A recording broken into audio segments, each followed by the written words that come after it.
All this time I thought it was an act. Hey, guys, look! It's the real Buzz Lightyear! You're mocking me, aren't you? Oh, no. Buzz, look, an alien! Where? Ah!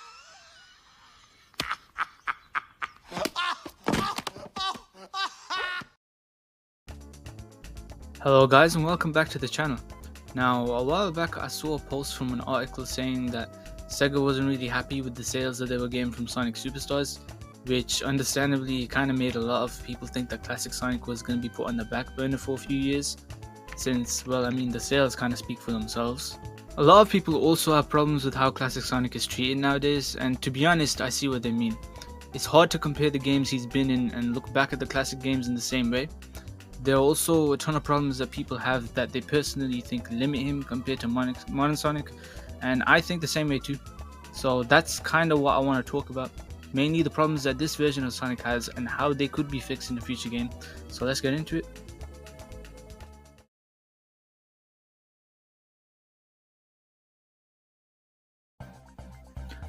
To be honest, this might seem like kind of a hot take, but I think making this version of Sonic basically Sonic from the past caused a lot of problems going forward.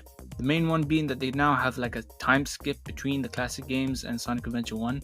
On the surface this doesn't really seem that bad, but it's bad in my eyes since whatever games Sonic Team make that come out in that time retroactively have to affect the modern timeline too.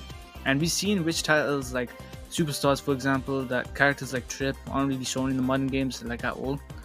The most obvious example I'd say is probably Ray and Mighty 2. They made like one appearance in Sonic Mania and that's it. They were never really mentioned again. It's a waste of characters that could use some time to shine in new modern titles, and to be honest, it's what the fans will want too. Another problem I have is how he doesn't really speak either. Now look, I get it. At the time when Generations was being made, Sega did want to get Jaleel White to voice Classic Sonic again, but for some reason they never really got around to contacting him, so Classic just had to be mute. But that's just another way that I think that he's being limited as well. Sonic at the start showed that he could speak way before Sonic Adventure 1 was even thought of.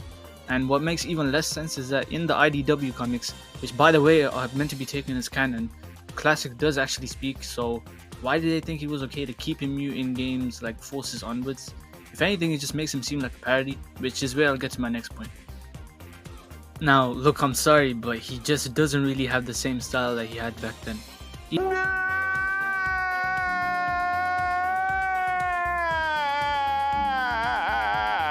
Even though the Santiago meme is kind of dragged in the community, I think it just shows how corporate his design is now. It's like they forgot that Sonic was meant to be both a mix of cute and cool in his design, and they just stuck to the cute aesthetic to make modern Sonic look cooler when comparing them.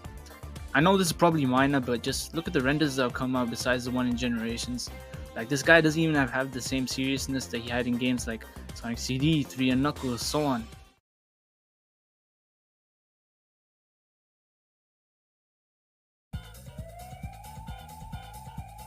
Now in a hypothetical, let's just say I was in charge of Sonic Team and I decided to put the spotlight on Classic again.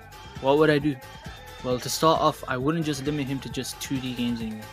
Classic Sonic needs to have a fully 3D game for once, one that matches the gameplay seen in Sonic Adventure 1 and 2, just to show that he can reach those same levels that modern Sonic can. Like, the amount of fan games I've seen where they've taken Classic Sonic and they've made a 3D game out of him makes me genuinely confused why Sega hasn't even considered this at least once. On top of that, just give him a voice again. Like, it limits him a lot from what I've said previously. Having him a voice would just make people take him more seriously in general. It doesn't matter too much who they cast as him, as long as he either sounds like Jaleel White or Martin Burke, then it's just fine in my eyes. With the timeline thing from Generations, it's a little harder to fix that, but I know this sounds like a really stupid decision, but I just want to take a look at Sonic Forces for this. If you remember, they tried to retcon Classic's existence into just being Sonic from another dimension. This sounds dumb, and I agree, but I think the idea of us getting to see the games from a Classic Sonic that's from a split timeline, where he had other adventures that carried on from 3 and Knuckles, doesn't completely sound like a dumb idea to me. As long as those games get at least referenced in the modern games, or we see the characters from those games make appearances in them. That way, we can basically see the games from two different perspectives, and the time skip wouldn't be as confusing. Again, maybe this isn't the right idea and I could be reading into this wrong, but for right now it's the best solution I can think of.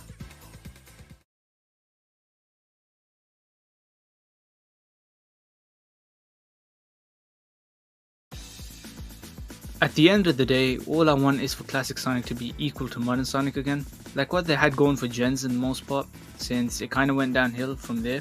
Sega basically seemed to forget that this version of Sonic was capable of being cool, and that poor sales from a game that honestly wasn't worth the price tag doesn't mean that they should stop caring about the character and just brush him aside just to make Modern Sonic have more of a spotlight, but that's just what I think.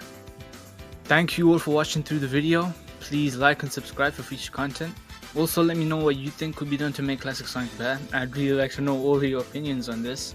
And I'll see you all in the next video. Peace.